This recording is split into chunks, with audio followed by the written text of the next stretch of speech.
and today is Tuesday, October 27th, and we are 7 days away from the 2020 election. As of now, Joe Biden is leading in the polls. As you can see, many states are in favor of him and districts. So far, Trump will need a lot of states to flip into his favor in the polls. And as we near the election, the polls become more accurate as more people start narrowing their decision on their candidate. 60 million ballots have already been sent, and that just shows how confident the American people are in their decision and they know who they're voting for. Now, like I said in my previous videos, the more people vote, the percentage of population that people vote, Democrats tend to win. When less people vote, Democrats tend to lose and Republicans tend to win. As you can see in 2016, not a lot of people came out to the polls, and the Democrats lost. In 2014, not a lot of people came, and the Republicans won Senate and the House. And then in 2018, a lot of people came, and Democrats won back the House. Not the Senate, but they won back the House, which is pretty good. So, this video is gonna be talking about why Trump is just going to lose. It's not about, oh, he might win, but a small chance he just is going to lose. And the reasons why, what he's done wrong, and what Joe Biden has done that has convinced majority of the population to why this was done. Before we move on, I just want to talk about this map based on the polling. As you can see here, 350 votes for Joe Biden. So these tilts will be from 55% to 74.9%. Then leaning will be 75% to 85%. Likely will be and then likely would be 85 to 95%, and then safe would be 95% and above. As you can see, Iowa is the only state that's a toss-up, which is under 55% for Joe Biden. It's in favor of Joe Biden, but it's still too close to call. As you can see, there are numerous states that will vote for Trump, but again, the numbers matter. It's about the electoral college and how many votes those states hold. Majority of the states are less than 10. Only 2 of those states that are safe are 10 or above, or 10 and above, and one is 10. As you can see, there are many states that are with a larger population that are voting for Joe Biden.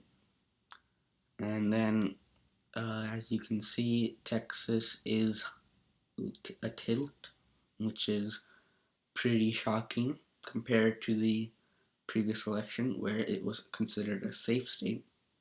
Now it's a tilt. It's very shocking. And I think that pretty much sums it up. Obviously, we could lose all the tilts, not North Carolina, Arizona, Georgia, and the Sun Belt, yet still win if you still carry out with the likelies and the leans. Okay, but now I think with that being said, we'll move on to the next segment. We'll leave this right here for later and talk about Donald Trump and what he has done wrong. Now, obviously, today is the day when Amy Coney Barrett was sworn in to the Supreme Court, the highest court in all of America. And we can talk about how that is a major issue for the Republicans, not just Donald Trump, but for the Republicans too. If you recall 4 years back when when Obama was going to nominate a uh, Democratic Supreme Court justice, the Senate blocked him, the Republicans blocked him, just because it was 8 months away from the election and that was too close. Now it is 8 weeks from the election and they've nominated a Supreme Court justice. That just shows the transparency of the Republicans and how they can only do stuff that they believe is right for them. They'll break the rules and they don't care. And that's a major reason why Donald Trump will be disliked by many of his former voters. People who voted for him in 2016 are not going to like. Now, obviously, that's not the only reason. There are many other reasons for his downplay on coronavirus. Yeah. In February, he knew how deadly this virus was and still downplayed it. 230,000 people are dead as of now. 1,000 deaths a day, and he's not doing anything. Today, the White House has declared that they have given up on the pandemic. They are not going to respond to the pandemic. They're not going to do a lot.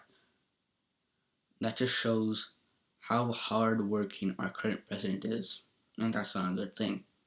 If you're a president, you have to take care of our country no matter how hard the task is. This is a pandemic that is growing and growing day by day. 1,000 deaths a day, 1,000 Americans dying a day. And he's doing nothing to stop. He's given up and just said, it's okay. I think he was on 60 Minutes and he left because the question was too hard. The question was, what are you going to do in your second term? As the current president who's running for re-election, that should not be a hard question. That should be the easiest question the interview should give you. The easiest. What are you going to do next election? The fact that he doesn't know what he's going to do next election scares me. He's our current president, and that's just scary. That he just doesn't know what he's going to do. And the fact that people are voting for him is very shocking. The fact that people still blindly trust him, that he will lead the country into a great economy. Lead the economy. I'm just shocked. When he was elected, we thought he was going to do some stuff bad, but we did not think it was going to be this bad. When he responded to the coronavirus pandemic, we thought, well, maybe he'll come back. Maybe he will respond properly in a few months. It's been more than 6 months since this pandemic started. 6 months, more than 6 months. And people are still believing in Trump, in him. If you voted for him last election, maybe you thought he would do some stuff great. Maybe you forgot about the other bad thing that he's done. But he is president, and he is not doing anything great for this country. And I don't know what to say anymore. I don't know what to say. I thought, okay, maybe it can't be that bad, but now he has proven our nightmares. He has shown what he's capable of, and we did not want to see that. We did not.